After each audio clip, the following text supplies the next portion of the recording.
अब हम एक ऐसी अफवाह का डीएनए टेस्ट करेंगे जिसकी वजह से एक या दो नहीं चार चार देशों की नींद उड़ गई और भारत को तो अपने सुखोई विमानों को आसमान में तैनात तक करना पड़ा। इसलिए आज हम इस पूरे घटनाक्रम का विश्लेषण करेंगे और इस पर भारत की प्रतिक्रिया के बारे में भी आपको बताएंगे। आज सुबह 9:20 पर पाकिस्तान से भारतीय एजेंसियों के पास एक कॉल आई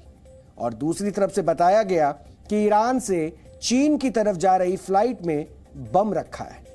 और ईरान के तेहरान से उड़ान भरने वाली यह फ्लाइट चीन के ग्वांझू जा रही थी और इस दौरान इसे पाकिस्तान, भारत, बांग्लादेश और म्यांमार के ऊपर से उड़ते हुए चीन पहुंचना था। लेकिन जब यह फ्लाइट पाकिस्तान के एयर स्पेस को पार करके भारतीय एयर स्पेस में घुसी तभी लाहौर एटीसी ने दिल्ली एटीसी को एक अलर्ट भेजकर इस विमान में बम होने की जानकारी दी और उस वक्त विमान भारतीय एयर स्पेस में ही था और इसलिए बम की जानकारी होने से हर तरफ हड़कंप मच गया।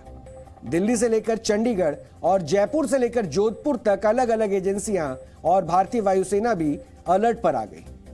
और इस दौरान विमान के पायलट ने राजधानी दिल्ली में विमान की इमरजेंसी लैंडिंग की मंजूरी भी मांगी, लेकिन सुरक्षा कारणों से पायलट को दिल्ली में उतरने की मंजूरी नहीं दी गई। इसके बदले उसे राजस्थान के जयपुर या चंडीगढ़ में लैंडिंग का विकल्प दिया गया, लेकिन विमान के पायलट ने चंडीगढ़ और जयपुर में विमान उतारने से इनकार कर दिया।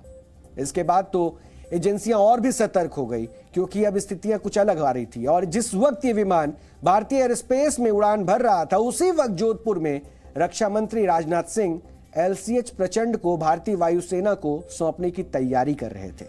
और इसलिए किसी भी घटना से निपटने के लिए भारतीय वायुसेना ने भी अपने 2 सुखोई फाइटर जेट्स को इन विमानों को एस्कॉर्ट करने के लिए भेज दिया। इनमें से एक Su-30 MKI ने जोधपुर से जबकि दूसरे ने पंजाब से उड़ान भरी और इन दोनों विमानों ने नियमों का पालन करते हुए एक सुरक्षित दूरी से विमान का पीछा शुरू किया।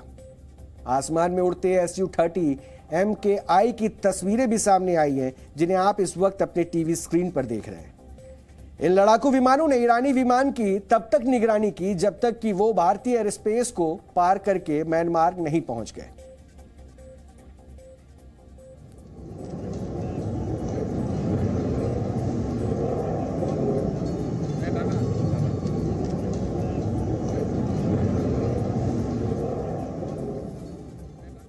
दरअसल ये कॉल पाकिस्तान से आई थी और इसलिए भारतीय एजेंसियों और भी ज्यादा उनका सतर्क होना वाजिब था। हालांकि बाद में ईरान के एटीसी ने इस खबर को खारिज कर दिया और इसके बाद पायलट्स ने भी लैंडिंग से इनकार कर दिया।